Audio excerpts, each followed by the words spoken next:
Olá, meus amigos. Iniciaremos nossa jornada através dessa apresentação sobre epidemiologia e esse momento que nós estamos vivendo, ah, que mudou completamente a nossa vida, nossas relações de trabalho, nossas relações sociais, nossas relações escolares, nossa vida como um todo, mexeu com a economia de todos os países. Se eu pudesse dizer uma música hoje, seria aquela do Lulu Santos. Nada do que foi será, de novo do jeito que já foi um dia. O coronavírus, esse vírus tão complexo, veio transformar de vez nossa vida e veio mostrar pra gente toda a nossa dificuldade de lidar com uma pandemia de grandes proporções. Para facilitar isso, a Faculdade de Medicina de Campos idealizou essa jornada com todos os seus ex-alunos egressos desta instituição, onde eu tenho muita honra de ter sido formado. Me formei na turma de 2003 e começarei falando sobre essa pandemia. Por que chegamos até aqui? Então, o título da minha apresentação é a Covid-19, por que chegamos até aqui, através de uma visão epidemiológica da pandemia. Os senhores vão entender hoje, né, que vários avisos foram dados. A natureza avisou ao ser humano diversas vezes que poderíamos ter uma pandemia de grandes proporções. Aqui na nossa, ilustrando essa tela, nós temos um vírus, o coronavírus, temos aqui um CTI lotado aqui na Itália, onde teve uma grande taxa de letalidade, mortalidade, e aqui ilustrando um lockdown, né, que é uma alternativa forçada para evitarmos a disseminação viral. Nossa agenda de apresentação vai ser uma breve retrospectiva histórica, falaremos um olhar crítico acerca das epidemias e dos seus reflexos, mostraremos como a natureza avisou, sobre o olhar de um cinéfilo. Todos vocês sabem que, além de professor da Faculdade de Medicina de Campos, eu também sou um grande apreciador de filmes. Falaremos sobre a virologia do SARS-CoV de uma forma bem rápida. Isso será muito abordado na palestra do professor Paulo de Assis Melo. E por que ele é tão bem sucedido, o segredo do seu sucesso, falaremos aqui hoje. E agora, como nos proteger e cenários pós-apocalípticos. Ou seja, quando teremos a ideia de acabar com essa pandemia, se ela vai acabar, quando acabar, poderemos ter outra, teremos uma segunda onda? Então são perguntas que ficarão para frente para esse debate. Para começar, falaremos de uma breve retrospectiva histórica. Para entender a história, nós temos que entender, primeiro perguntar, né, por que chegamos a uma pandemia de proporções inimagináveis, né? Como que, com a tecnologia desse século XXI que nós temos, com essa geração millennials, com toda a velocidade, né, às custas aí das redes sociais e tudo hoje a gente consegue fazer no celular, como que a gente conseguiu perder um jogo, perder uma luta, uma batalha para um inimigo tão poderoso que é esse vírus coronavírus? Então a história diz pra gente que existem várias teorias. Eu vou colocar 3 aqui e depois eu vou falando mais. A primeira delas, que mostra pra gente nessa ilustração muito interessante, aqui mostra o morceguinho, né? Aqui tem uma vaca, né? E aí elas vão mostrando que entre esses animais e o ser humano, né, alguns hospedeiros intermediários aqui no meio, e mostrando a história desses coronavírus. Então, os coronavírus, eles passam por etapas evolutivas.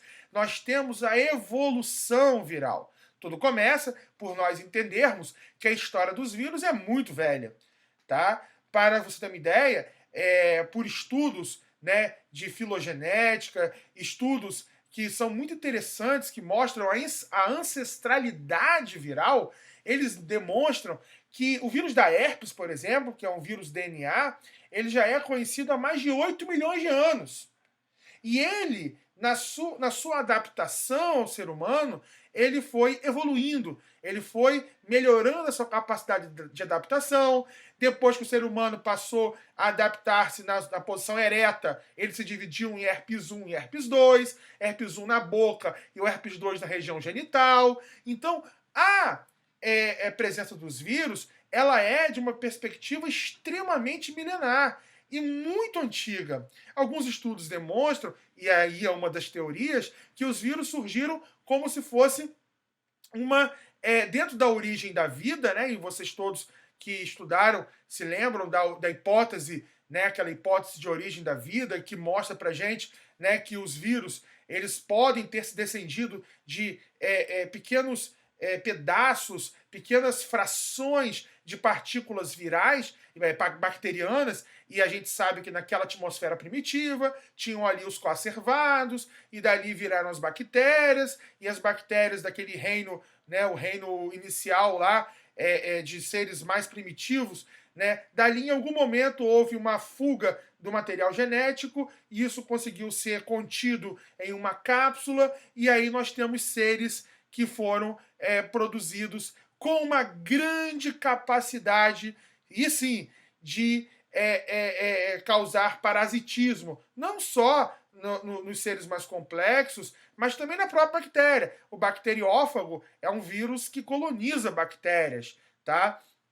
E aí, a característica principal dos vírus é que eles não têm todo o maquinário para fazer a sua replicação. Eles precisam de um hospedeiro para isso. Então, eles usam uma célula, na qual essa célula dá para ele o maquinário para fazer essa sua multiplicação, né? E os vírus podem ser DNA ou RNA vírus. O que é interessante falar é que os vírus passam, né?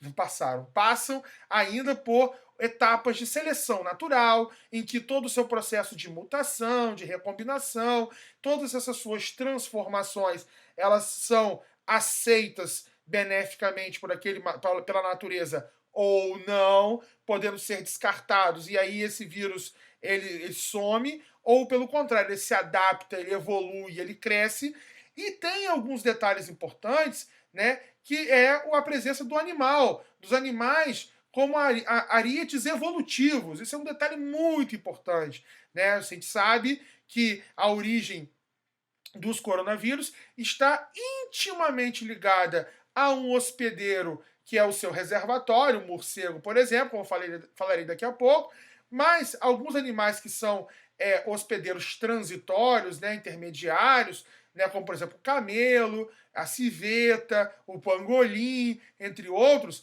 eles podem continuar esse processo de transformação, continuar esse processo de evolução viral. Em algum momento, né, de maneira furtiva, o vírus chega no ser humano, que também continua a favorecer, através das suas células, essa evolução viral. E o que é o detalhe fundamental é o terceiro ponto da nossa teoria, né? O ponto ótimo entre virulência e transmissibilidade. E aí, o SARS-CoV-2, o nosso Covid-19, ele é fantástico, porque ele conseguiu adquirir esse meio termo, essa capacidade de ser não tão letal e, ao mesmo tempo, ser muito transmissível, conseguindo furar barreiras sanitárias, conseguindo furar fronteiras, conseguindo atingir outros lugares, outros países, e assim chegar a uma proporção pandêmica de uma forma muito rápida. Para vocês terem uma ideia, se a gente compara o SARS-CoV-2, que é o nosso Covid-19, com outros vírus também RNA, né, como por exemplo o Ebola, que é um vírus famoso que está sempre fazendo surtos na África, o Ebola ele tem uma alta virulência, né, ele tem uma alta mortalidade e letalidade. Praticamente quase todos os indivíduos que adquirem Ebola vão a falecer. Então a chance desse vírus ele conseguir sobreviver ali para passar para outras pessoas é menor. E o SARS-CoV-2 não, ele é uma evolução. Ele passou de uma evolução através dos coronavírus ancestrais, que virou, através de mutações sequenciais, o SARS-CoV-1, que já é um vírus bastante agressivo, mas também não tinha uma capacidade ele era muito virulento, então as pessoas também morriam muito antes de passar.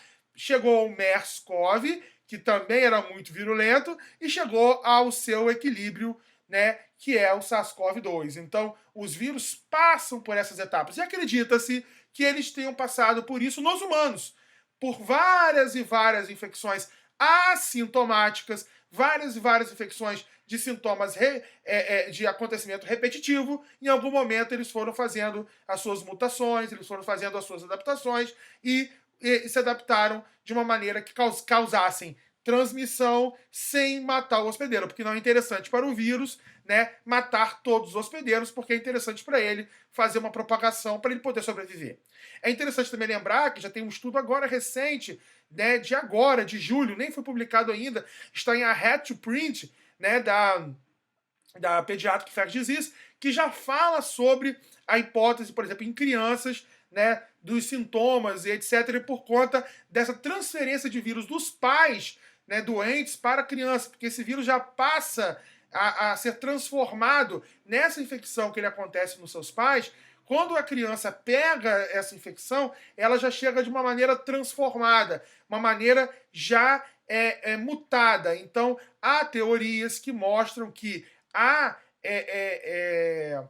manifestação na criança tem manifestações em algumas situações mais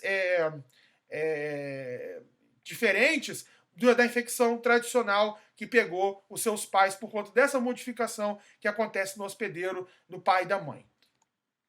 Se a gente pudesse comparar num filme os 3 coronavírus pandêmicos, os que mais causaram epidemias e mortalidade, eu poderia dizer o seguinte: o SARS-CoV-1, né, que é o Covid-1, que é aquele que causou uma série de mortes no final do ano 2002 a 2003, ele seria o nosso Terminador do Futuro 1, que é o Schwarzenegger. Ou seja, muito assustador, tá? Mas não causou uma grande pandemia de proporções inimagináveis.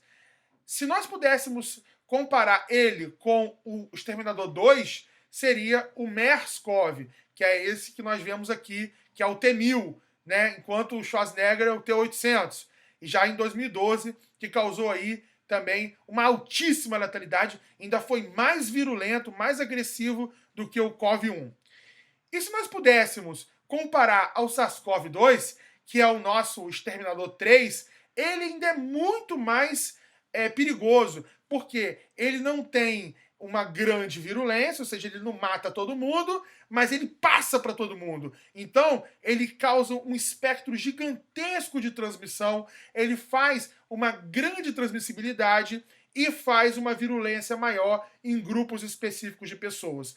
Então, o que é pior? Você ter uma virulência alta num grupo menor ou você ter uma virulência variável em uma população gigantesca? O que é muito pior é a população gigantesca, porque você destrói, né, a capacidade dos sistemas de saúde de dar conta de toda uma quantidade de pessoas doentes ao mesmo tempo. Então, por isso que vem a história aí do distanciamento social, quarentena, lockdown, entre outras questões. Então, a Exterminadora 3, que é a nossa SARS-CoV-2, ela é extremamente mais eficiente porque ela atingiu esse equilíbrio entre virulência e transmissibilidade. Bem, para entender hoje, vamos entender a história. Essa relação homem, hospedeiro intermediário, que é o animal, e o seu hospedeiro lá, que é o reservatório, isso é muito, mas muito velho. Mas eu não vou lá atrás, no Velho Testamento, não. Eu vou ficar só no Novo mesmo, tá? Tudo começa no fim lá no fim do Império Romano, mais ou menos no ano 540 a 542, quando nós temos a famosa peste justiniana, ou praga justiniana. Essa praga justiniana, ela foi uma peste bubônica e causada pela Yersinia pestis, que causou aí quase 50 milhões de mortes e foi colaboradora também da queda do Império Romano do Ocidente, o fim da famosa Pax Romana, de todo aquele sistema de proteção que o Império Romano dava em todas as comunidades e sistemas, né, de estados, né? Na verdade, na época não eram estados, eram feudos, ali na região europeia, e aí deixou a Europa totalmente suscetível à ação dos bárbaros. E os bárbaros invadiram, saquearam, mataram a Europa nesse período. Com isso, houve uma progressiva migração dos camponeses e fuga de pessoas do campo para as cidades. E as cidades foram adquirindo esse aspecto aqui, ó, de castelos, muros, e também levaram para ali os animais. E como os senhores sabem, a questão higiênica não era muito boa, nem hoje imagina, né, há quase 2000 anos atrás, e aí nós tivemos ali já essa primeira relação entre o hospedeiro intermediário e o hospedeiro final. Então, a relação viral de vírus com o ser humano, ela é muito antiga, né? E isso evolui. Quando chegamos depois, lá no século XIV, com a grande peste bubônica, né, que é a peste negra, com mais de 200 milhões de óbitos. Tem histórias muito interessantes dessa época, isso mais ou menos em 1346, e na época já se dizia que vinha do Oriente, né? E tem uma história interessante que mostra sobre a chegada da peste negra na Europa. Acredita-se que os navios tenham chegado ali no sul da França, região de Marseille, na Côte d'Azur, e ao chegar os navios ali, né, algumas pessoas já estavam doentes, e o operador do porto virou para um dos navios e falou assim: olha, tem pessoas doentes no navio, eu sugiro que vocês fiquem naquela ilha ali em frente, aqui em frente Marseille, por mais ou menos aí 40 dias. Quem morrer, fica por lá mesmo, né? Quem tiver sobreviver pode entrar aqui na nossa cidade. Eu fico imaginando como seria uma operação portuária no século XIV. Mas tudo bem, vamos seguir em frente. Então, meus amigos, já tinha ali a primeira relação com a famosa quarentena. Porque a palavra quarentena é uma relação bíblica. Jesus jejuou por 40 dias. Há também informações sobre 40 dias também no budismo, a relação também de 40 dias na alquimia, né, transformação de produtos, alguns elementos em outros elementos. Então esse número 40 é um número mágico, né, e também bíblico. Então se acreditava que 40 dias era um período seguro para as pessoas ficarem esperando, né? Depois seguimos aí com as epidemias de cólera, isso é muito interessante, quando começam os primeiros estudos sobre epidemiologia, a figura de John Snow, depois a gente fala sobre isso, não vai ter tempo. Temos a grande influenza de 1918, a gripe espanhola, que na verdade não é espanhola, né, é americana, a gente sabe disso. A Espanha ficou com a culpa, mas ela nasceu, na verdade, no Kansas, né? Sempre o Kansas, conforme os filmes que a gente acompanha, com quase 50 milhões de mortos no pós-guerra, e depois uma série de epidemias de gripe até chegarmos aí no nosso SARS-CoV-1, que é o nosso famoso aí coronavírus 1, que é o primeiro aviso, como eu vou falar daqui a pouco. Depois seguimos por uma série de epidemias, essas epidemias aí como epidemias de cólera, de dengue, todos os arbovírus, dengue, chikungunya, zika, né, entre outros, que ebola, né, que a gente acabou de falar, que foram assim bem com grande mortalidade, as meningites também, que é o meningite belt, né, que é o cinturão de meningites lá da África subsaariana, que tem até hoje, infelizmente. Enfim, então as doenças infecciosas têm uma grande relação histórica aí de mortalidade. E aí chegamos aqui, né? O que os senhores estão vendo aí numa figura é o nosso mercado de animais vivos, silvestres da China. Se vocês não sabem, uma das meus hobbies é estudar história. Eu faço 5 canais de história, leio livros de história, né? E se não fosse médico, seria historiador ou professor de história. E uma das coisas mais interessantes nessa relação animal-ser humano, o animal como ariete evolutivo, né, e viral, e o vírus é um complexo evolutivo que não para, é a história do mercado de animais silvestres. Eu já fui em Pequim, já fui na China, já fui em várias cidades lá na China. É uma cidade, é um país exótico, bem diferente para você poder aprender sobre a cultura. E vi o mercado de animais vivos, já visualizei, vi pessoalmente e sei o quanto os animais ali naquela gaiola que os senhores estão vendo aqui ficam sob estresse, eles estão ali sob grande estresse. Então, uma história sobre isso, vou contar uma história. É um mercado que é novo, não tem muito tempo na China, deve ter mais ou menos uns 70 anos, para a China ser pouco, né? Uma cultura milenar. E tudo começa com a Revolução Maoísta, lá na década de 50, 60 do século passado, quando há a coletivização das linhas de produção, o Estado, né, que agora é um partido único, ele assume a produção de grãos e ele dá uma opção para os camponeses. E a opção dos camponeses é trabalharem no mercado de caça, né, que é liberado pelo governo para a caça de animais silvestres. De lá para cá, isso se torna uma atividade de apoio governamental, com leis, conforme vocês veem aqui. Nós temos já 14 milhões de pessoas envolvidas na questão dos animais silvestres, na caça, na venda, no consumo. Eles comem e tem até alguns animais interessantes. Desde 78, o mercado é livre, sem intervenção do governo.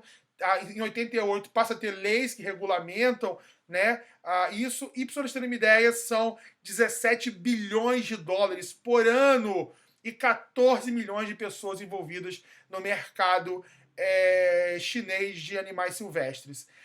Acontece que de 1.500 patógenos virais, né, que são milhares de vírus que a gente trabalha, quase mais da metade, 61%, tem a sua relação com o hospedeiro intermediário, com animais. Então, é inevitável que, se a gente vê uma foto como essa aqui a gente vê aqui do lado, né, um pangolim, que é esse belíssimo animal que tem uma relação suspeita-se, né? Ele tem uma grande homologia de mais ou menos quase 97% com o SARS-CoV-2, então ele está como um dos grandes suspeitos de serem o animal intermediário do SARS-CoV-2, e a gente vê aqui em cima, né, o mercado chinês com os animais aprisionados. O que significa esses animais aprisionados? Ali eles ficam sob estresse, eles ficam doentes, e todo esse estresse e doença faz com que eles troquem vírus.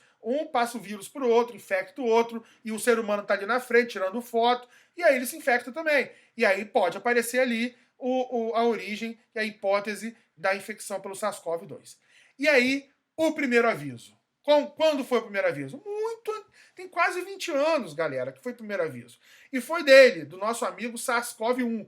E detalhe, ele é uma evolução dos coronavírus naturais que nós temos, que a gente vai falar deles daqui a pouco. Eles passaram por várias e várias mutações, talvez milhares, não só nos animais, mas também no ser humano, até que apareceu ele. E essa história começa de uma maneira muito interessante, uma bondosa coincidência. E vocês vão entender por que tiveram intervenções, né, do além, positivas, né, divinas, para que a gente pudesse ter esse primeiro aviso. Em novembro de 2002, a região de Guangdong, na China, passou a apresentar alguns quadros de pneumonia atípica. E em 21 de fevereiro, quer dizer, quase 4 meses depois, um médico chinês viajou, foi para um hotel e estava doente, com febre, dificuldade para respirar, cansado, tosse, tinha feito já toda uma rotina radiológica e não tinham achado nada demais nele. E aí, quando ele foi para o hotel, ele já, dali de cara, já infectou 12 pessoas. Uma dessas pessoas que ele infectou foi um americano de 48 anos que morava em Hanoi, no Vietnã. Ele estava na China, quando ele se infectou. E aí ele voltou para Hanoi, foi tratado no hospital em Hanoi, e por sorte lá em Hanoi, ao transmitir para 22 pessoas essa famosa pneumonia estranha, atípica, um epidemiologista chamado Carlo Urbani, que é da OMS, da Organização Mundial de Saúde, achou estranho essa nova entidade e solicitou a genotipagem, fizeram toda a metatranscriptômica, avaliaram todo esse genoma e viram que era uma doença nova e precisava de contenção. Felizmente, como vocês sabem, o SARS-CoV-1 ele tem um equilíbrio, ele tem um desequilíbrio, ou seja, ele é mais virulento e menos transmissível, então ele conseguiu ser contido com as barreiras sanitárias, porque manifestava-se facilmente ele, rapidamente, e aí as pessoas ou sobreviviam ou morriam. Então não tinha muito meio termo, ou internava grave ou falecia.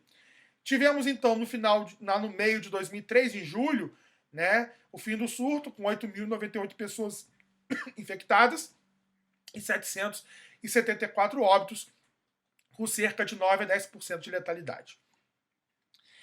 Graças a esse Covid-1, esse coronavírus 1, que a Organização Mundial de Saúde, que já estava há mais de 20 anos debatendo, imagina, né? Aquelas rodadas de conversa e cafezinho que não acabam lá no OMS.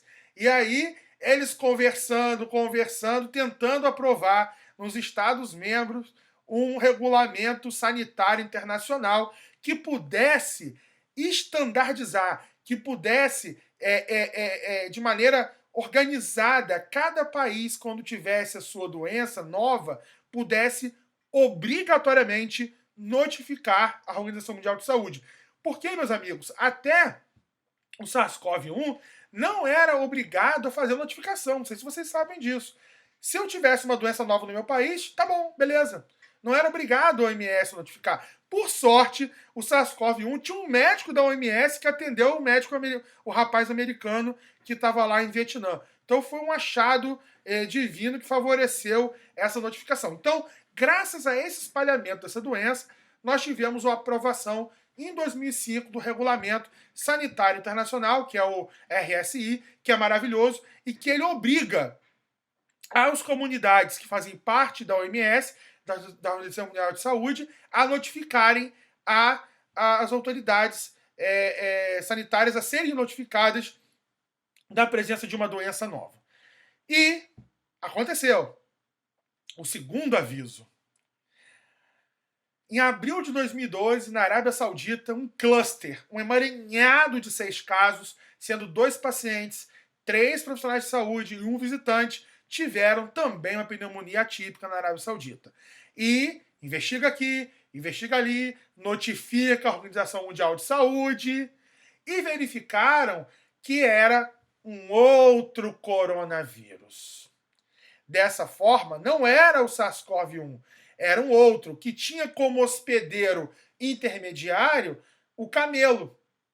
Anos depois, né, que a gente vai falar agora, a OMS ainda recebe notificação dessa doença.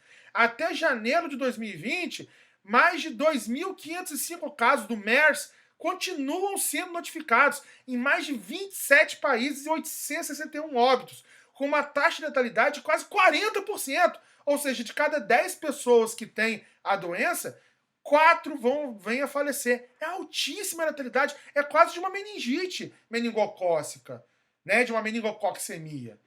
Bem, eu estou provocando vocês aqui nesse debate, né, e eu adoro essas provocações, porque se você tem, aí eu deixo uma pergunta no ar, né, aqui em cima, casos de MERS ainda continuam sendo notificados à OMS. O que isso significa? Antes que eu fale do terceiro aviso, que na verdade não é um aviso, né? Já é ele mesmo, que é o SARS-CoV-2. Então, se eu faço parte de uma entidade que faz vigilância, sentinela, e eu tenho em 2012, 2013, um cluster com o vírus RNA, que é extremamente mutante, e os coronavírus, que são vírus extremamente ameaçadores, que fazem Mutação, mutação, mutação, adaptação. Mutação se adapta, mutação se adapta. O que você faria se estivesse no lugar da Organização Mundial de Saúde? Pensa sobre isso, porque isso foi feito. Você faria o quê? Se eu tenho casos que até 2020 estão sendo notificados, você, por acaso, letra A, deixaria tudo parado, não faria nada? Letra B, deixaria uma vacina prontinha só para ajustar de acordo com a doença nova? Ou letra C, faria a vacina e depois, no meio do projeto, pararia porque faltou verba? Se você marcou a letra C, meu amigo, você acertou. Chegou a ser montada uma vacina para o MERS. Porém, como a doença foi contida, não teve mais verba e vocês sabem que a gente trabalha com doenças negligenciadas, tuberculose, leishmaniose, hanseníase, entre outras, que não tem vacina. E quando não é interesse para os países mais ricos, não fazem, né? Então, a vacina parou. Esse é o detalhe da história. Então chegou ele. Para quem acompanha filmes de super-heróis, essa é um pedaço do filme da Guerra Infinita, quando o Thanos, o grande vilão, quase mata o Hulk, que é um dos maiores personagens da Marvel, né? Ele deixa o Hulk no chão, ninguém imaginou isso, porque nos quadrinhos é o vilão mais forte de todos. E quando ele foge para a Terra, ele dá um aviso. E esse aviso é importante. O Thanos está vindo. Quem é o Thanos? Ele, Covid-19. Ele foi avisado que viria. Foi avisado 2 vezes. Foi avisado 2 vezes. Então, entre 31 de dezembro de 2019, o escritório da Organização Mundial de Saúde da China foi informado de um cluster, de um novo emaranhado de casos. Então, nesse caso, o que a gente faz? Começa a investigar. Então, as autoridades chinesas, que já tinham levado muita porrada, né, de tanto que aprenderam, o que elas fizeram? Começam a rastrear outros vírus. Procuram MERS, procuram SARS-CoV-1, procuram adenovírus, procuram uma série de vírus que causam essas pneumonias atípicas. E viram que não era nenhum deles, através de metatranscriptômica, que eu vou falar daqui a pouco, que é a avaliação dos transcritos de RNA de um tecido. Acontece, meus amigos, que era um novo coronavírus. E esse sim, extremamente adaptado, com uma capacidade de adaptação ao ser humano melhor. Ele era reconhecido pelos nossos receptores de uma maneira de 10 a 20 vezes melhor do que o seu primo mais velho, que é o SARS-CoV-1, e não era tão letal quanto o MERS, ou seja, ele atingiu o equilíbrio. Então, em 30 de janeiro de 2020, a OMS declara a emergência de saúde pública internacional em razão da disseminação do coronavírus. Em 3 de fevereiro de 2020, o Ministério da Saúde declara também a emergência de saúde pública em decorrência da infecção pelo Covid-19 e estabelece um centro de operações. Naquela época, quando me entrevistava, eu falava assim, olha, eu não estou tão preocupado, porque a gente já conseguiu conter em 2002, também em 2012. Se for o coronavírus que a gente está imaginando, ele é mais letal e ao mesmo tempo causa a chance de contenção. O que eu não esperava, e aí foi o grande erro de todos os epidemiologistas e também de todo mundo que lidou com ele, é que ele era extremamente transmissível, inclusive nos indivíduos assintomáticos e oligossintomáticos. Esse é o segredo pelo qual ele furou as barreiras. Então, meus amigos, eu achei que ele fosse ser igualzinho foi em 2003, igualzinho foi em 2012. Ele conseguiria ser seguro nas barreiras, mas não foi isso que aconteceu. Ele furou as barreiras e atingiu o mundo todo como a gente está hoje. Para poder ilustrar isso, vamos falar um pouquinho de vírus e morcegos. Aí o Batman, do Ben Affleck. Morcegos são espécies que se beneficiam muito da evolução. Eles são muito beneficiados pela evolução. São reservatórios naturais dos vírus. Eles vivem aí cerca de 20 anos em todos os cantos do planeta. Deslocam-se por longas distâncias. Não vivem somente nos polos, né, norte nem no sul, porque é muito gelado. Tem um sistema imune super resistente, então eles não têm infecções, eles não ficam doentes, né? E o que acontece? Com a ação humana, lá no século passado, caçando aqueles animais silvestres, pangolins, civetas, entre outros, esses animais são reservatórios intermediários, onde o morcego também passa para eles, ao invés de mordida, por exemplo, o vírus. E aí tivemos lá os primeiros coronavírus ancestrais, que a gente sabe que eles causam quadros assintomáticos, até leves, como o nosso amigo 29229E, o OC43, tem outro que eu vou falar daqui a pouco, tem mais dois. E eles, através dessas múltiplas mutações, essa evolução pelos animais, chegamos ao SARS-CoV-1 em 2002. Né? Então, foi avisado. Sobre adaptação e mutação, o que diferencia um vírus DNA de um vírus RNA? Os vírus DNA, como por exemplo hepatite B, o vírus herpes, são vírus que causam doenças persistentes, pois eles fazem parasitismo. Eles se adaptam ao nosso genoma e ali eles vão mantendo o seu parasitismo. E não fazem surtos, geralmente. Já o vírus RNA, esse é do mal. Conforme a gente vê no filme, né? O parasitismo pelo filme Parasita, vencedor do Oscar, e o vírus RNA, os X-Men, né, eles se propagam mais rápido, em surtos, causam epidemias, pandemias, ebola, zika, coronavírus, gripe. Por quê? Porque eles não têm a DNA polimerase, que é uma enzima que faz a checagem dos vírus DNA. Pelo contrário, eles têm só a RNA polimerase. E aí, eles são 100 vezes, alguns livros 1000 vezes, mais expostos a mutações do que os vírus DNA. Então, portanto, são vírus que são muito instáveis, são vírus que são muito frágeis para o controle celular. Então, eles causam uma perturbação gigantesca pelo controle celular. Falando um pouco do SARS-CoV-2, ele foi, depois depois que o seu sequenciamento foi feito, né? Ele foi sequenciado e através da sua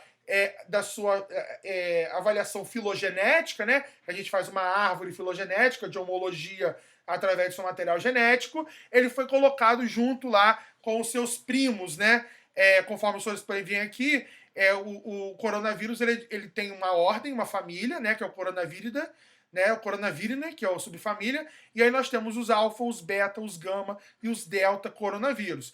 E os alfa nós temos que também são patogênicos, mas não causam doenças graves nos humanos, o coronavírus 229E e o NL63, e mais 5 coronavírus que são também patogênicos. O Covid-19, que é o SARS-CoV-2, o HU1, o OC43 e o nosso amigo SARS-CoV-1 e o MERS-CoV. Ele é um RNA de fita simples, tem 4 proteínas estruturais, tem proteínas acessórias, são mais ou menos 8 proteínas acessórias, e tem uma ligação, aí sim o detalhe, uma ligação com o seu receptor celular, onde ele faz todo o seu processo de maquinário, de replicação, de multiplicação, em que depois vai fazer o seu processo de patogenia, de 10 a 20 vezes melhor, né, que é a receptor da enzima conversora de angiotensina, maior do que era o seu primo mais novo, mais velho, que é o SARS-CoV-1. Então aqui a gente vê uma árvore filogenética, né? Todos esses que estão com estrelinhas são os coronavírus que são patogênicos para nós humanos. No sequenciamento genético do SARS-CoV-2 foi observado que ele tem uma área muito interessante que é chamada proteína spike, né, que o Dr. Paulo Mello vai falar de maneira mais aprofundada, que é uma área onde vai fazer a sua ligação com o receptor celular, para fazer todo o processo fisiopatológico. Acontece que essa região da spike, ela tem um lugar chamado RBD, chamado domínio de ligação receptor. Ali é uma região variável, e ali esse detalhe que vocês podem ver aqui na figura, né? Essa região vermelhinha, quando a gente abre, vem isso aqui tudo, ó. Isso aqui tudo é o domínio de ligação ao receptor. Esse domínio de ligação ao receptor, que é a proteína spike, ela tem 2 sítios, sítio S1 e sítio S2. Ele tem ali uma furina, todo mundo da bioquímica se lembra o que é a furina, e ali tem um local também de ligação pelas proteases. essa sua estrutura, essa sua estrutura de aminoácidos, ela tem alguns detalhes. Entre eles tem uma prolina a mais, eles facilitam tudo isso, essas mutações que aconteceram nesse domínio de ligação receptor, tornou esse local muito mais com afinidade para a ligação com o receptor da nossa célula, a CA2. E com isso, né, nós temos aí dois fatores de sucesso para o SARS-CoV-2. O primeiro, a seleção natural em um hospedeiro animal antes da transferência zoonótica. Então, aí, se tem dúvida se foi um animal como pangolim, por exemplo, tem dúvida se foi um morcego, direto do morcego para o humano, tem muitas dúvidas. E também a seleção natural em humanos após transferência zoonótica, né?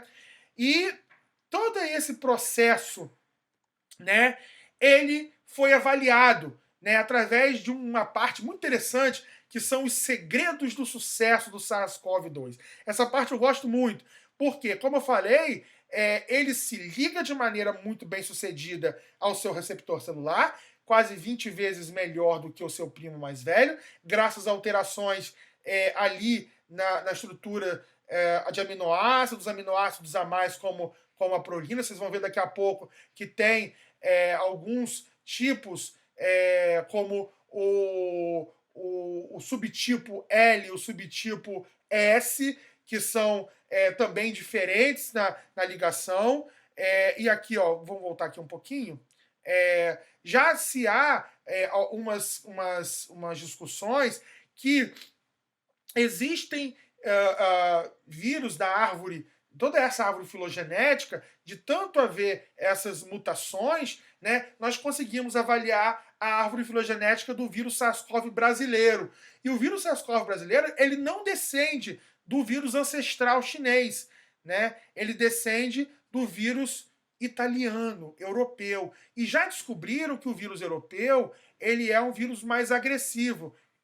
Chamam de L de letal, né? E ele tem uma leucina, comparado com o vírus chinês, que tem S, né? Que é de serina, que é um vírus mais brando. E esse vírus mais brando, né, daria menos efeitos agressivos do vírus, conforme foram vendo nas mutações sequenciais.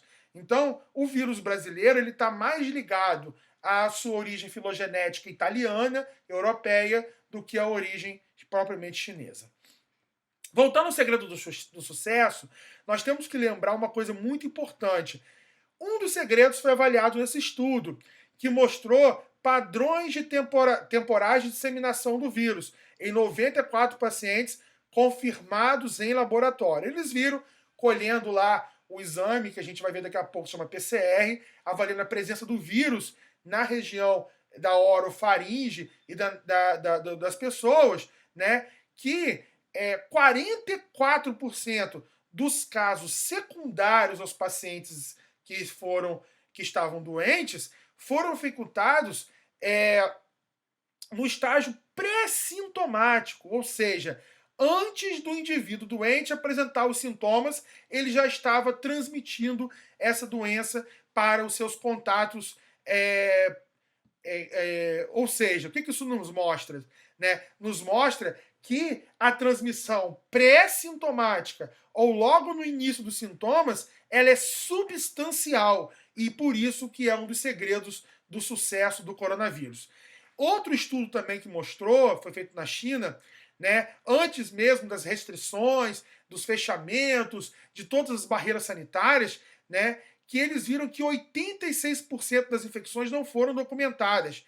E quando eles perceberam, mais da metade dessas infecções que não foram notificadas, né, ela mostrou que a taxa de transmissão dessas infecções que não foram documentadas, né, notificadas, elas foram gigantescas. Então nós tivemos uma taxa aí que foi praticamente quase de 80%, 90% de transmissão não notificada. Ou seja, a gente pode então assumir que os casos que nós temos no Brasil, que os casos que nós temos no estado do Rio e no mundo, eles são uma fração pequena, que alguns até falaram em 5 vezes, 10 vezes, 15 vezes. Depende. Depende se o seu país está testando mais, está testando menos, está testando pouco, está testando só paciente internado, está testando só sintomático. Então, meu amigo, a taxa de espalhamento do vírus é muito grande. Então, a gente só pode avaliar a doença assintomática, né, através de testagem em massa. Paramos um pouco aqui no Covid e vamos fazer um back to future com alguns conceitos de vigilância. Vigilância é uma coisa importante que nos coloca que o seu principal propósito é fornecer orientação técnica permanente para profissionais de saúde que têm a responsabilidade de decidir sobre ações em controle de doenças e agravos, bem como fatores que as condicionam. Então, a nossa função como vigilância não é só ir na televisão dar uma entrevista, ir no rádio, não. Ela é muito maior do que isso, ela é dinâmica. Nós temos que, enquanto estamos falando aqui, coletamos dados, processamos dados, analisamos dados, recomendamos medidas de controle, fecha banco, abre banco, fecha comércio, abre comércio, lockdown, não faz lockdown, setor, medidas laranjas, medidas vermelhas, avaliamos a eficácia e efetividade da medida, ou seja, valeu a pena ter feito isso, valeu a pena não fazer, e divulgação. A informação para o público, a epidemia de informação, ela é mais importante que tudo, tá? Com isso, se eu pudesse resumir a vigilância, ela seria informação para a ação. A epidemiologia, ela é o estudo sobre a população. Eu vou procurar informar e vou agir, né? Então, a informação para que eu possa gerar ação. E eu trabalho com uma série de dados, como dados demográficos, dados ambientais, dados socioeconômicos. Nós sabemos, por exemplo, que as comunidades no Rio de Janeiro, onde eu tenho uma grande concentração de populacional, elas já estão com uma taxa alta de prevalência de vírus. Isso, para mim, é um dado importante. Dados como, por exemplo, terremotos, chuvas, enchentes, para mim também é importante. Dados de mortalidade, então, são extremamente importantes, porque eles vão definir para a gente uma ação para a gente reduzir a mortalidade. Dados de notificação de surtos são essenciais para que eu informe, decida e haja, né? Dados de laboratório, então, são muito importantes. Há vários anos, mais ou menos, uns 10 anos para cá, o Ministério da Saúde obriga os laboratórios privados a notificarem todas as doenças que são de notificação compulsória. Isso não era antigamente obrigado, agora é. Então, os dados de coronavírus, por exemplo, eles são notificados também para os laboratórios privados. Se você vai ali, por exemplo, no hospital Dr. Beda, ou vai, por exemplo, no Plínio Bacelar, quaisquer laboratórios, né, e laboratórios privados, e faz, por exemplo, um exame e dá positivo, a gente notifica as autoridades públicas. A imprensa, então, tem um papel importante demais, porque a imprensa notifica dados, como, por exemplo, agora, um garoto que teve raiva humana, primeiro caso aí, desde 2006, uma hora a gente fala sobre isso também, uma zoonose. Vigilância sentinela, meu Deus, como eu acho isso importante, eu acho isso extremamente importante, depois eu falarei sobre isso. E também sobre o Sinan. Sinan é um sistema de notificação. A gente trabalha com essa notificação diária, são preenchidos dados informados ao Ministério da Saúde. Tem guias que ensinam a gente a notificar, investigar, encaminhar surtos e também epidemias. Hoje, 29 de junho, eu estou fazendo essa aula agora à tarde, um pouco antes da jornada, para tornar o dado ainda mais atualizado. Nós temos esse site, que é o World Meter, né, que mostra para a gente 10 milhões, né, de casos de coronavírus, com pouco mais de 500 mil óbitos. A gente sabe que depois que acabar a pandemia, nós iremos fazer toda uma reavaliação de todos esses óbitos e a gente vai ver que o número de casos, o número de óbitos é bem maior do que está escrito aí. É interessante, eu deixei de propósito aqui, quando a gente estuda epidemias, surtos e tudo mais, existe aquele famoso gráfico, né? Para quem estudou fisiologia, né? Parece um potencial de ação, né? Aí saberemos se esse potencial de ação ele vai ser um spike, né? Uma ponta, ou vai ser tipo aquele do músculo cardíaco, né? Que faz um platô. O que vai definir isso, meu filho, vai ser o grau de contenção que você vai fazer para a doença. Pelo que eu estou vendo aqui agora, e se você estiver olhando aí comigo o slide, você está vendo que nós estamos em franca elevação. Então, eu não consigo ver uma descendência por enquanto. O Brasil, segundo lugar, medalha de prata. Os Estados Unidos, grandes aí quantidades de óbitos e também de casos, eles testam muito também. Brasil, segundo lugar, quase 60 mil óbitos. Esse aqui é o site do Ministério, muito interessante. O Ministério da Saúde fez um painel Covid, está aqui do lado, vocês podem ver aqui em cima no card, né, o covidsaude.gov.br. Já mais de 1 milhão de casos notificados aí, né? E também, da mesma maneira que a gente vê nos gráficos mundiais, o Brasil também está em aceleração. Não consigo ver queda constante aí nos casos. Mesma coisa também por semana de notificação. E São Paulo disparado, né? Também é o estado mais populoso, seguido aí do Rio de Janeiro. A Amazônia também teve um surto gigantesco. Também a mesma coisa aqui por estados. E por semana de notificação, esses aqui são os óbitos. E os óbitos seguem ipsilitris também o número de casos. Queria mostrar uma figurinha que mostra pra gente o que seria, por exemplo, uma epidemia. Ele sobe, né? Parece mais aquele spike, né? Que é o potencial em ponta, no músculo esquelético, mas aí o que a gente vai ver, geralmente, na epidemia de coronavírus, por conta desse número de casos gigantescos, pacientes assintomáticos, órgãos sintomáticos, e essa epidemia gigantesca, a gente vai ver aquela coisa mais parecido um músculo cardíaco, né? Aquela sequência gigante para depois começar a cair. Felizmente, 80% dos casos são leves, né? 14 a 15% severos e 5% críticos. Mas quando você coloca toda a população mundial, é muita gente. Por isso a importância de todas as medidas de restrição, lavagem de mãos, uso de máscara, né? E tudo isso vai reduzir e achatar aquela curva que os senhores estão vendo, que está subindo cada vez mais.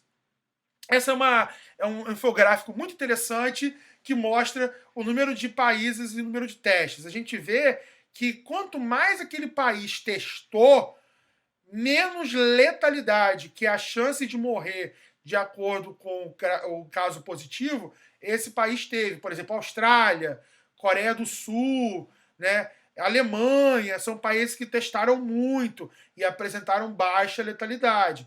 Claro, isso também é uma questão matemática. Se eu testo pouco, eu vou testar o povo internado. E a internação, os pacientes internados vão ter mais chance de falecer. Então, consequentemente, minha letalidade vai ser maior. Se eu testo muita gente, pessoas assintomáticas, se eu vou, por exemplo, no hospital e testo os funcionários todos, testo, por exemplo, uma escola toda, a faculdade de medicina toda e tudo mais, aí eu vou baixar a minha letalidade. Isso aconteceu com o MERS em 2012. Eles começaram a ver que tinha muita gente que estava sintomática também. Mas isso é um assunto também para um outro dia.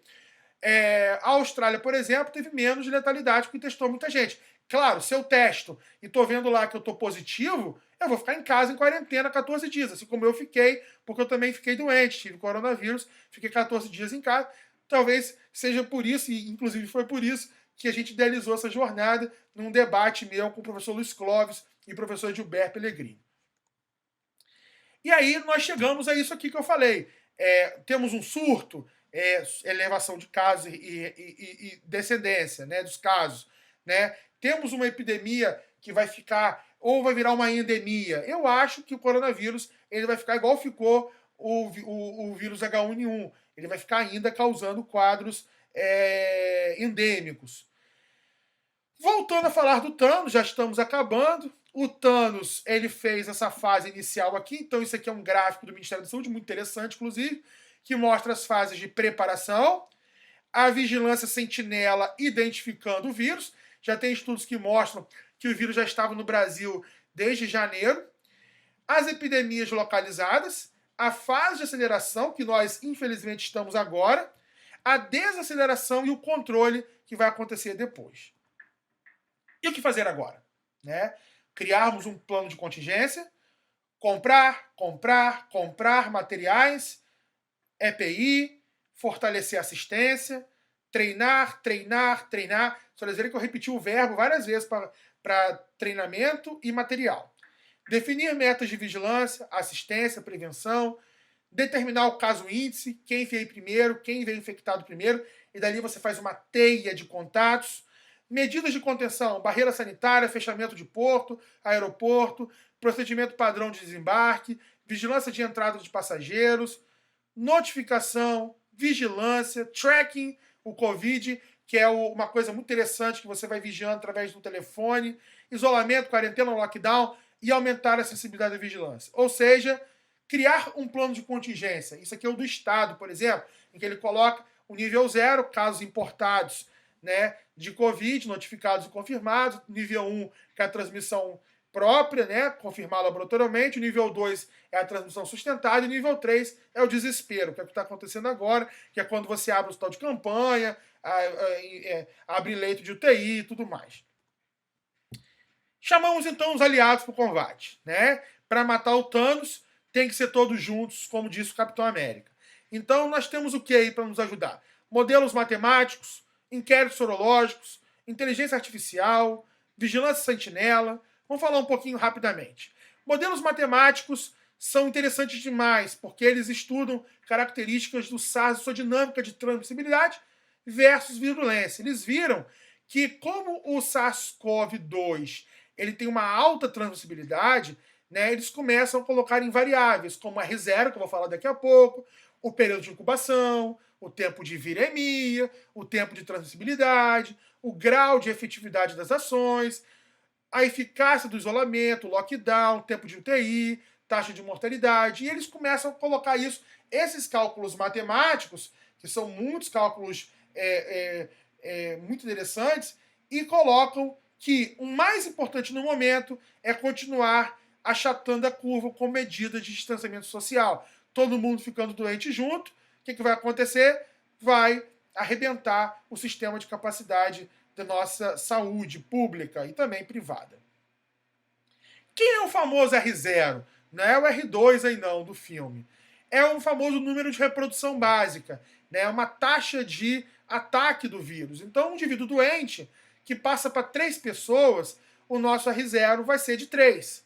Se ele passa para 2, de 2. Se ele passa para 5, de 5. O sarampo, por exemplo, tem um R0 de 14. Uma pessoa doente passa por aerosol para 14 pessoas. Né? O nosso SARS-CoV-2 ele já tem um alto R0.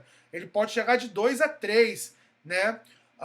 E nosso objetivo com o uso de máscara, medidas de higiene, distanciamento social e tudo mais, é quanto mais possível reduzir essa taxa de transmissão, reduzir esse R0 para menor que 1.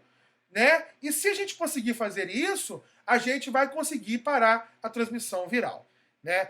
E o problema é que essa transmissão ela é em progressão geométrica. Uma pessoa passa para 2 ou 3, uma pessoa doente passa mais 2 ou 3, e de uma passa mais 2 ou 3, até que a gente já tem aí um cluster gigantesco de pessoas infectadas. A máscara ajuda, né? Aqui relembrando o Covid, 2 a 2,5 pessoas, o R0, o H1N1 é menor um pouco, o SARS era maior um pouco, o MERS é gigantesco, né? E aí eles viram que quando se usa máscara, né, a gente tem até 95%, claro, dependendo da máscara, né? A gente vai ter uma redução muito grande aí de transmissão. Isso aqui é uma evidência muito interessante, é um artigo aí de uma cooperação chinesa e americana. 2 artigos modelos, um artigo do John Hopkins, publicado no Washington Post, depois um outro que eu acho muito interessante também, do John Hopkins, que é o The Hammer and the Dance, que é esse martelo e a dança. Eles mostram o seguinte: se você não fizer nada, a subida de casos vai ser absurda. Se você mitigar, quer dar uma aliviada, o distanciamento não tão leve, vai ser ainda absurdo. Mas se você fizer um bom distanciamento social, mais amplo, mais restrito, você pode primeiro martelar para depois dançar. Né? Então a ideia é que quem fez isso? A Alemanha, a Espanha, Portugal, Coreia, todos eles fizeram bem o The Hammer and the Dance. Né? Pena que outros países não fizeram, né? E aí o outro trabalho mostra isso. Quando você faz numa população de 200 pessoas nada de intervenção, a gente tem todo mundo doente, uma quarentena forçada, a gente tem um gráfico até um pouco mais elevado, né? Mas uma pessoa só doente. E quando a gente faz o famoso distanciamento social moderado e amplo, a gente vê que um distanciamento social amplo, a gente tem aí só uma a cada 8 pessoas se movendo. Então você vai ver, com o passar do tempo, né, todo mundo indo aos pouquinhos se infectando e pouca gente ficando doente. O que é interessante desse distanciamento amplo é que ele fala que ele é até melhor do que o moderado. E em relação à quarentena forçada, eu também concordo. Que se, igual aconteceu, por exemplo, com várias cidades que a gente conhece. Que é aquela história que você faz, lockdown e depois abre tudo. Não vai acontecer nada, vai ficar todo mundo doente também. Então, o certo é você fazer o fechamento e a abertura de forma gradual. Esses aqui são cenários da OPAS, são calculadoras epidemiológicas muito interessantes, em que eles colocam ali cenários de óbitos, de casos, você coloca a cidade que você quer, o percentual de transmissão, o R0, e você vai calculando cenários bons, cenários moderados, cenários apocalípticos, baseados em como a sociedade está se comportando com isso. O modelo coreano, eu consegui traduzir o site deles, eu entrei no Ministério da Saúde coreano e gostei muito. Eles fazem uma coisa assim, quase a pessoa não tem mais privacidade, né? Mas ao mesmo tempo é muito interessante, que a vigilância é casa a casa, né? E aí você tem lá todo um sistema de vigilância, você tem estacionamentos públicos fazendo teste, é uma disseminação absurda de teste, cada esquina tem um teste, você pode ligar, agendar, e liga não, você só manda uma mensagem de texto e aí os caras já agendam para você, passa com o seu carro, faz o teste, você, ao momento que você fez o teste, você tem um número você passa a ter um número, e esse número aqui é o seu número de verificação. Se você tiver positivo, eles vigiam você em casa, fazem telemedicina, te ligam todo dia, perguntam seus sintomas, e depois de 14 dias te liberam para o convívio, para você poder sair de casa. Então é interessante demais. E além disso tudo, quem chega no país, eles vão fazendo um relatório diário. Chegou no país, chegou lá no aeroporto. Você já coloca um bracelete nele, como se fosse aquele pulseirinha para você entrar na área VIP, né? Mas não é área VIP, né? E aí você tem lá um número e esse código é que você vai ser vigiado. Então eles vão acompanhando você. Se você for numa clínica, se você foi um cabeleireiro, se você for onde for, quer que tenha sido, eles vão fazendo tracking, procurando você, rastreando você. Isso foi matéria de um artigo da Universidade de Chicago e Pensilvânia, em que eles avaliaram o custo disso, o custo da privacidade. Vale a pena versus redução de óbitos, a gente tirar a privacidade das pessoas, porque afinal de contas, os caras vigiam tudo aqui, ó. O cara vigiou uma pessoa lá, hospitalizado em Seul, e aí ele voltou de viagem em Wuhan, foi no mercadinho, foi no restaurante, foi no salão. Também esse aqui também quis demais, né? E aí depois foi confirmado e hospitalizado. Então eles fazem toda uma vigilância e dali você vai traçando a teia de contatos, igual a gente faz também com o sarampo. Inquéritos sorológicos são muito interessantes também, pois avaliam o momento de soroprevalência. Né? Quem já teve contato com o vírus? Ah, Charbo, quanto tempo dura a proteção? Isso é um assunto para depois a gente fala sobre isso. Medidas de relaxamento, vai abrir, não vai abrir? Saberemos o famoso iceberg da vigilância. Isso é uma coisa muito legal. E lembra do Titanic, faltou até uma foto do Titanic aqui. O iceberg que a gente vê é o lá de fora, né? Então a parte de cima são os casos oligossintomáticos e sintomáticos. E o que está embaixo, que é o que destrói o navio, é o que a gente não vê, né? Que são os casos assintomáticos, que no caso do Covid-19 transmite a doença. Então o que a gente tem visto? A Espanha, nós já temos aí 5% de soroprevalência, é pouco, tá? Algumas áreas do Brasil, comunidades, 30%, 40%, isso é bom, porque até esperar a vacina a gente consegue evitar uma segunda onda. E o ideal para um cenário pré-vacinal, 55% de acordo com estudos matemáticos. Aqui é um estudo feito na Califórnia já, mostrando 5% só de prevalência, mas eles inferem que tem mais gente infectada.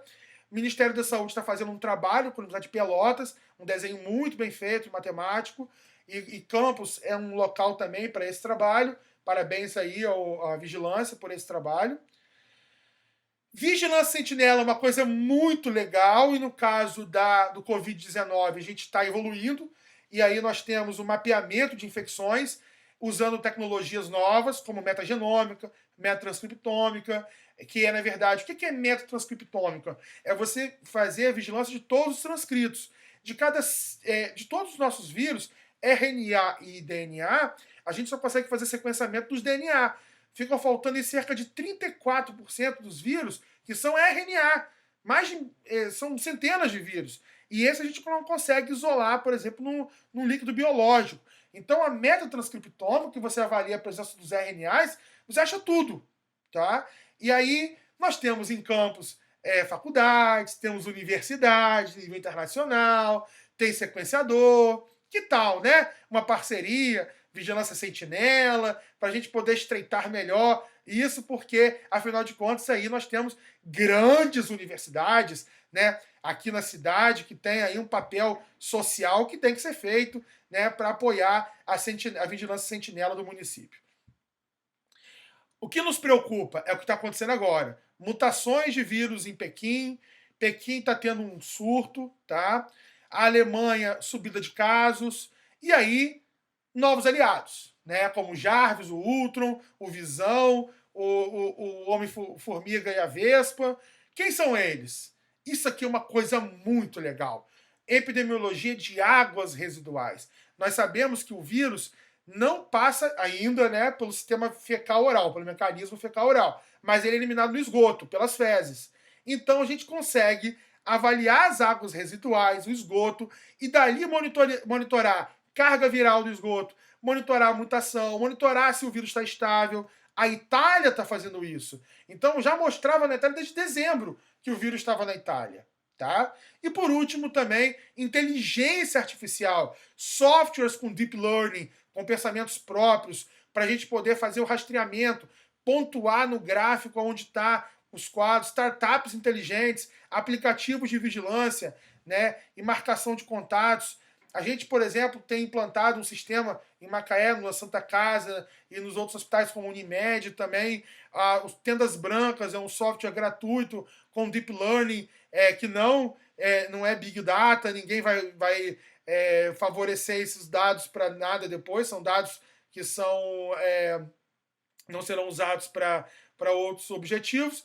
E o objetivo dele é gerenciar decisões clínicas, isolar, quarentena, decisão de melhor teste. Ele tem também um aplicativo dentro do programa em que ele faz análise multivariada. Então, eu tenho isso, comecei a tal, o exame é tal, então a predição de ter a infecção tal dia e quando que eu vou liberar.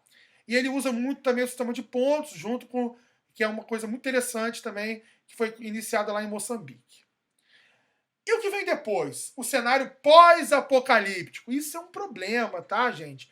Esse estudo aqui de Singapura, ele está calculando aí o final da onda para o Brasil em agosto, 23 de agosto, baseado em modelos matemáticos. Né? Ele trabalha já essa predição do fim da epidemia. A conferir, tá? Porque à medida que não tivermos mais distanciamento social, pode ser que estenda mais um pouco. Para terminar, não podemos esquecer que nós estamos preocupados com o coronavírus, o mundo parou, tudo parou, as relações de trabalho, sociais, escolares. Mas, acima disso, nós temos tuberculose, hepatite B, pneumonias, HIV, malária, causando muita morte diária ainda. E muitas dessas doenças ainda sem vacinas. Então, meus amigos, não podemos negligenciar essas doenças que matam tanto também. Combinado?